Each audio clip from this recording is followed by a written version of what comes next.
Kisah Sang Penakluk. Sebelum lanjut, bagi yang belum subscribe Cafe Novel, silahkan subscribe dan aktifkan lonceng notifikasi supaya tidak ketinggalan update terbaru dari kami. Jangan lupa juga tinggalkan like, komen dan share video ke medsos yang sahabat punya. Oke lanjut. Bab 910-812. Meskipun dia tidak pandai berkultivasi, dia adalah pemimpin Kunlun selama ratusan tahun dan telah membaca banyak buku klasik Kunlun. Dia masih memiliki beberapa wawasan tentang hal-hal seperti pengaturan. Meskipun tidak jelas susunan apa yang akan disusun Lin Sailing dan Kevin Ye, dia dapat melihat dari dasar susunan ini bahwa susunan yang akan disusun Kevin Ye dan Lin Sailing benar-benar langka di dunia. Sebaliknya, bahkan jika Anda melindungi pegunungan Gunung Kunlun, itu seperti permainan anak-anak. Namun, saat ini, dia tidak berminat untuk mempelajari susunan sihir macam apa itu. Matanya sekarang tertuju pada 6 senjata ajaib di langit lagi. Apakah penglihatannya begitu panas, begitu enggan? Setelah beberapa saat sakit hati, dia bahkan merasa tertekan. Dia berkata dengan suara keras, yang kalah hanyalah kambing hitam. Dia begitu kejam sehingga dia menggunakan 6 senjata ajaib yang kuat untuk mengatur susunan. Itu hanya. Tanpa menyipitkan mata, dia tidak tahu bahasa apa yang harus digunakan untuk menggambarkan Kevin Ye dan Lin Sailing. Mengatur. Tiba-tiba, cahaya keemasan di mata tuanya bersinar dengan cahaya yang ganas. Hei, orang-orang yang memasang formasi harus mengabdikan diri pada formasi. Ini adalah kesempatan emas bagi pendeta Tao. Kevin Ye, meskipun kultivasimu bagus, pengalamanmu di dunia ini masih terlalu lemah. Karena kamu telah memberi Lao Dao kesempatan yang begitu besar, bagaimana mungkin dia tidak memanfaatkannya? Berbicara pada dirinya sendiri, dia sepertinya merasa telah menangkap kesempatan bagus dari surga. Matanya menatap dengan rakus pada senjata ajaib yang terbang di langit lagi dan berkata, bayi yang baik, mulai hari ini, kalian semua milikku. Sambil berbicara, dia merangkak menuju pintu ruang pelatihan. Namun, ketika dia mencoba mendorong pintu keluar, dia menariknya kembali. Aku tidak tahu apakah aku takut atau gugup. Mataku menatap keluar jendela lagi. Tidak. Dalam susunan ini, dasarnya adalah fondasi. Hanya ketika dasarnya diletakkan, efeknya dapat dicapai sekali dan untuk selamanya. Namun, Lin Sailing dan Kevin Ye tampaknya melebih-lebihkan mana internal mereka. Dia terus-menerus menuangkan mana miliknya ke dalam susunan pengembalian surga dan bumi Liu Ding dan Liu Jia, tetapi itu selalu seperti lumpur yang mengalir ke laut. Saat ini, keduanya tertawa dan berteriak dalam hati mereka, susunan Liu Ding Liu Jia Qiankun Yuan hanyalah susunan perantara di negeri dongeng. Pada tahun-tahun itu, mereka dapat menyelesaikan susunan ini dalam hitungan menit. Sekarang, mereka berdua merasa sangat sulit bersama. Itu hanya mengguncang surga. Namun, sekarang kita telah melewati setengah jalan dalam proses penyebaran, tidak ada alasan untuk menyerah di tengah jalan. Keduanya hampir menggertakkan gigi mereka bersama-sama dan menyuntikkan mana yang baru dipadatkan ke dalam susunan. Itu terlihat sangat sulit. Penampilan dua orang itu sepanjang waktu jatuh di mata Zentian, menatap penampilan keras Kevin Ye dan Lin Sailing, Zentian adalah wajah yang tersenyum. Hei, suntik mana? Sebaiknya kau suntikkan semua mana seluruh tubuhmu ke dalamnya. Saat kau kelelahan, Lao Dao akan memberimu sepasang bebek Mandarin pahit ini sama seperti jalan musim semi kuning. Saat gempa bumi terjadi bisa dikatakan sangat tenang, menunggu Kevin Ye dan Lin Sailing tidak bisa menahan momen itu. Namun, dia tidak hanya duduk dan menonton pertunjukan yang bagus tanpa bekerja. Saat ini, untuk memasukkan senjata-senjata ajaib di langit itu ke dalam sakunya sebelumnya, dia juga duduk di tanah dengan lutut bersilang, dengan panik menjalankan aura di tubuhnya, dan kemudian menyedot kekuatan spiritual di susunan kota langit.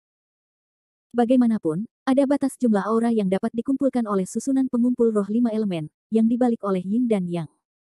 Bagaimanapun, aura yang dapat dikumpulkan oleh susunan pengumpul roh 5 elemen terbatas.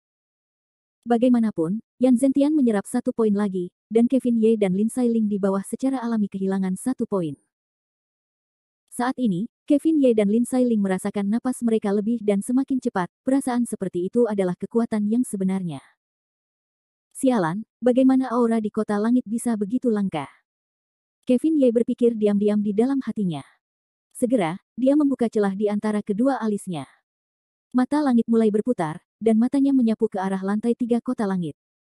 Segera, hati Kevin Ye tersenyum dingin, Yan Zentian, apakah itu kamu? Kamu adalah orang tua dengan banyak uang. Kamu terlalu muda untuk menghitung kursi ini. Seberkas pikiran melintas di benaknya, dan Kevin Ye sudah tahu apa yang sedang dilakukannya. Namun, Kevin Ye tidak ingin memperhatikan Zhen Tian saat ini. Ini juga kesempatan yang diberikan Kevin Ye kepadanya.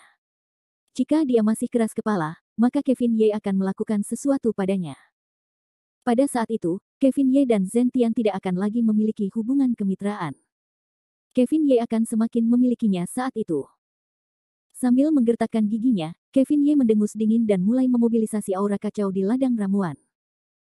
Perlahan, aura gelap dan kacau yang dapat menelan segalanya ini menyebar dan disuntikkan ke dalam susunan Qiankun Yuan Liu Ding Liu Jia lagi. Begitu pihak Kevin Ye berusaha, tekanan pada pihak Lin Sailing akan jauh berkurang. Untuk sesaat, aura kacau dan bunga teratai salju di Lin Sailing Lingtai hampir menghilang ke dalam susunan surga dan bumi Liu Ding Liu Jia pada saat yang sama. Tiba-tiba, dua ikan yin yang di tanah kota langit menjadi semakin jelas, seolah-olah mereka telah menjadi entitas. Kedua ikan yin yang itu saling bersilangan, berputar cepat, dan akhirnya berubah menjadi seberkas cahaya dan menghilang ke dalam kota langit. Pada saat ini, Kevin Ye dan Lin Sailing sama-sama menghela napas lega dan berkata, kita telah berhasil. Akhirnya kita berhasil. Dan dalam desahan lega Kevin Ye dan Lin Sailing ini, sebuah pembunuhan tajam dari kepala Kevin Ye berkelebat.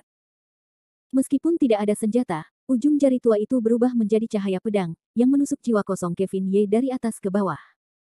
Kevin Ye, bocah, mati. Tampaknya telah merasakan bahaya Kevin Ye. Lin Sailing berseru dan berkata dengan keringat dingin, hati-hati. Bab 911. Orang yang memanfaatkan kesempatan untuk membunuh Kevin Ye ini bukanlah orang lain. Dia adalah penguasa Kunlun yang selama ini bersembunyi dan mengawasi.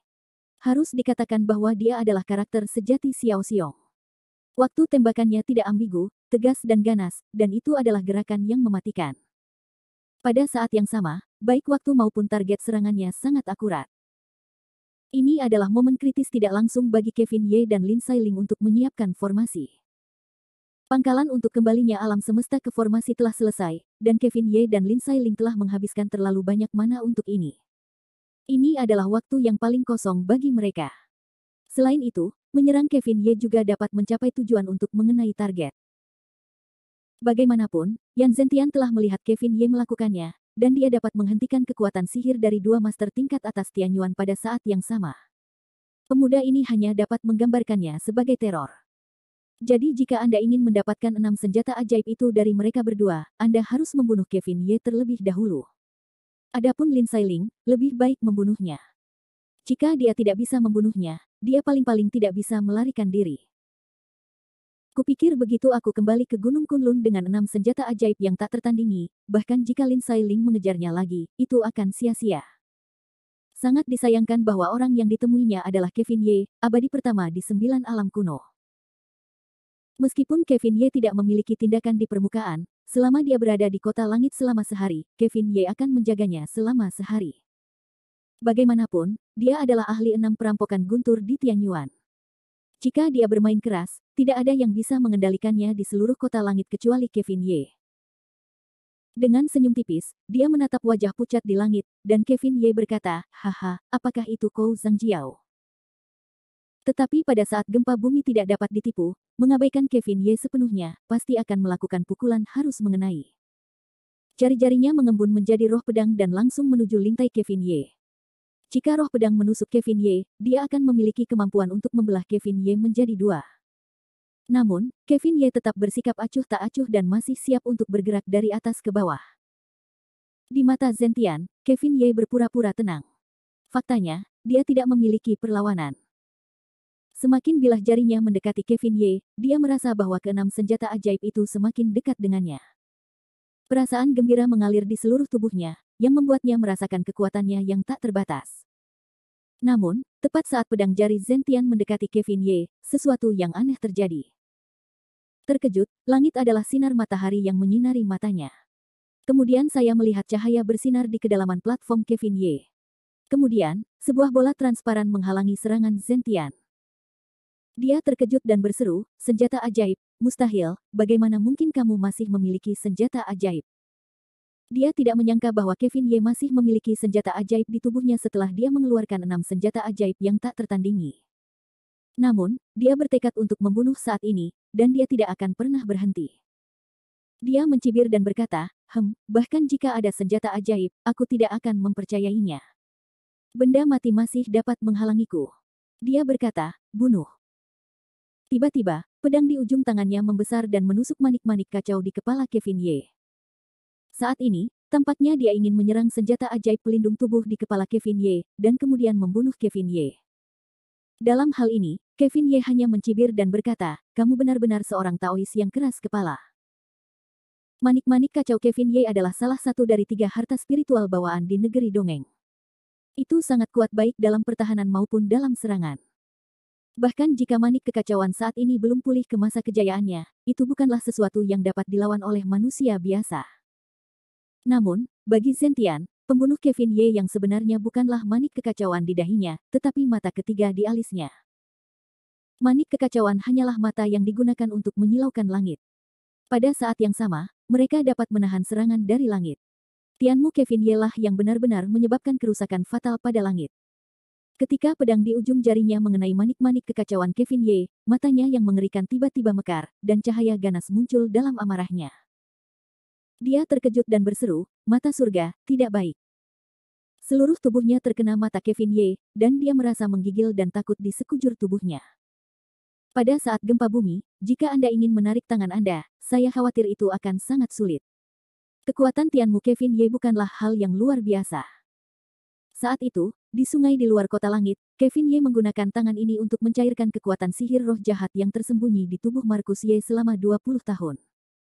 Sekarang, mata langit yang mengerikan itu muncul lagi, dan Zentian segera mengingat adegan yang mengerikan itu. Jangan. Meskipun panik dan berteriak, tidak, Tianmu yang marah tidak memperhatikannya.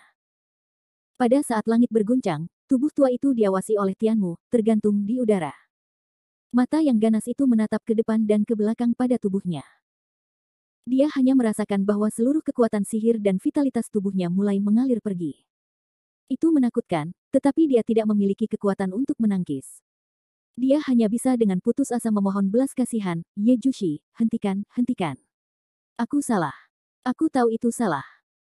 Namun, Yu Zentian masih sangat ketakutan dan memohon belas kasihan, tetapi Kevin Ye tidak melepaskannya.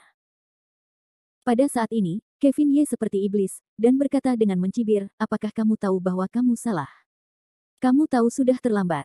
Kursi ini telah memberimu kesempatan, tetapi kamu tidak menghargainya. Jadi sekarang, aku hanya bisa meminta maaf kepadamu. Jangan takut dengan suara iblis itu. Jangan khawatir, Tuan Kou. Aku tidak akan membunuhmu. Namun, untuk membuatmu tinggal di sini sebentar, aku harus menggunakan beberapa cara yang luar biasa untukmu. Kata Kevin Ye. Mata surgawi di alisnya tertutup satu persatu, menyedot kekuatan seluruh tubuhnya dengan lebih cepat. Langit yang bergetar hanya bisa menggigil di sekujur tubuh, merasakan kulit mereka mulai sedikit rileks, rambut mulai seputih salju, bahkan gigi mulai mengendur. Namun dalam beberapa menit, seluruh orang itu pingsan. Kevin Ye juga segera menghentikan caranya sendiri dan melemparkan tubuhnya, yang berusia ratusan tahun, ke tanah. Pada saat ini, Lin Sailing juga terbang ke sisi Kevin Ye, dengan dingin melirik Zentian di bumi, dan ekspresinya penuh dengan kemarahan, pencuri sialan, kamu berani mengambil kesempatan untuk menyelinap menyerang dan tenggelam. Lebih baik membunuhnya daripada membunuhnya.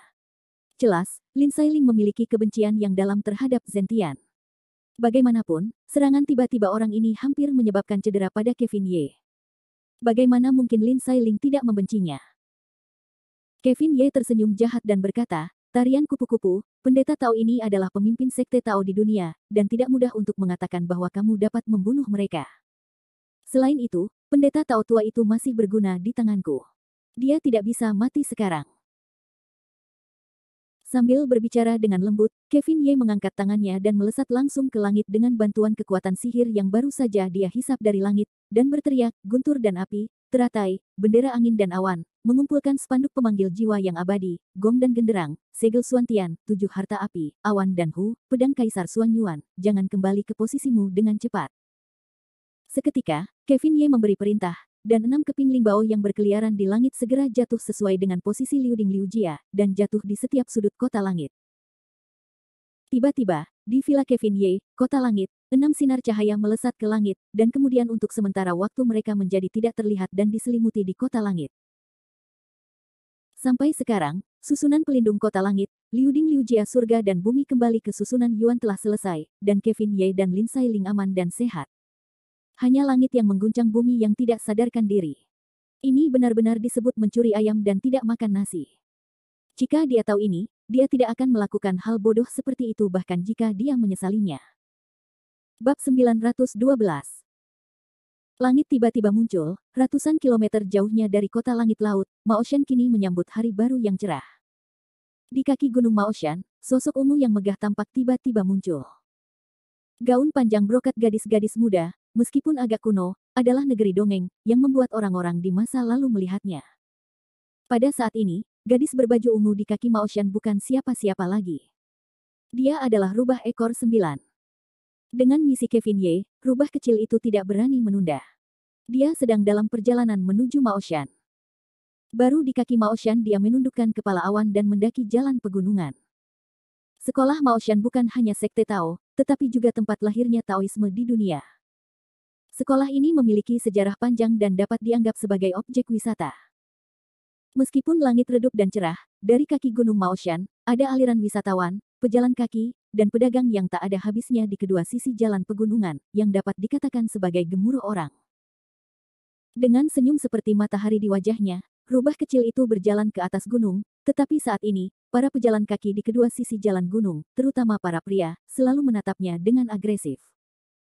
Tentu saja, sebagai rubah ekor 9 dengan kesuksesan bertahun-tahun, gadis berbaju ungu juga terbiasa dengan tatapan seperti itu.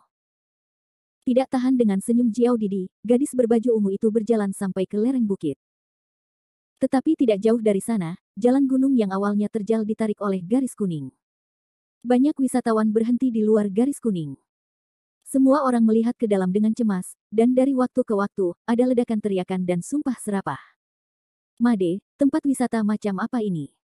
Bahkan setelah memberi uang, aku tidak akan mengizinkan masuk. Ya, benar. Pengembalian uang, pengembalian uang, pengembalian uang. Teriakan satu kali lebih tinggi dari ombak, tampaknya orang-orang merasakan semacam kegembiraan yang luar biasa. Melihat ke arah jalan pegunungan yang terhalang, alis mata gadis berbaju ungu itu sedikit berkerut, tetapi roknya tidak berhenti, jatuh di belakang kerumunan. Dengan ekspresi menawan, gadis berbaju ungu itu mengedipkan mata ke arah seorang anak laki-laki yang menjual air di sisi jalan pegunungan dan bertanya, "Kakak, apakah kamu orang lokal? Apa yang terjadi di Gunung Maoshan? Mengapa kamu tidak mengizinkan masuk tiba-tiba?" Pemuda penjual air itu berusia sekitar 20 tahun. Dia hanya diam-diam memperhatikan gadis cantik itu. Sekarang, sungguh merupakan luapan kegembiraan melihat kecantikan seperti peri itu berinisiatif untuk mengobrol dengannya. Mana bisa tahan godaan siluman rubah berumur 10.000 tahun, bocah itu malah berkata, "Kakak, kamu juga harus ditipu oleh pemandu wisata." Zaman sekarang, pemandu wisata berhati hitam ini benar-benar menghasilkan banyak uang. Sungguh menyebalkan. Setelah mengumpat dan mengumpat beberapa saat, bocah itu tidak dapat menahan diri untuk merendahkan suaranya dan berkata, "Kakak, sejujurnya, sebaiknya kamu cepat kembali setelah mendengarkan nasihat kakakku. Kamu mungkin tidak bisa pergi ke Gunung Maoshan ini hari ini. Konon katanya akan diadakan upacara puncak Tao di sini." Kata pemuda itu dengan jari telunjuknya, berkata, "Lihat, lihat, tempat ini tidak disegel." Puncak Tao. Gadis berbaju ungu itu langsung bergumam dalam hatinya. Dia merasa ada yang sedikit aneh. Hatinya berkata, sepertinya pendeta Tao kecil di Xiang mengatakan bahwa Maoshan sudah berakhir. Tertegun sejenak, rubah kecil itu mengucapkan terima kasih kepada pemuda di seberang, "Terima kasih, kakak." Sambil berkata, rubah kecil itu juga menunjukkan wajah yang tidak mau dan kehilangan ekspresi, berbisik, awalnya juga ingin melihat tempat kelahiran Taoisme, tidak menyangka akan menggelembung lagi. Sambil berkata, gadis berbaju ungu itu berbalik dan pergi menuruni gunung. Pemuda yang berbicara dengannya menatap sosok gadis cantik itu dengan matanya. Air liur yang tidak mengalir keluar tadi menetes. Dia cantik seperti peri. Aku benar-benar tahu siapa yang cukup beruntung untuk menikahinya.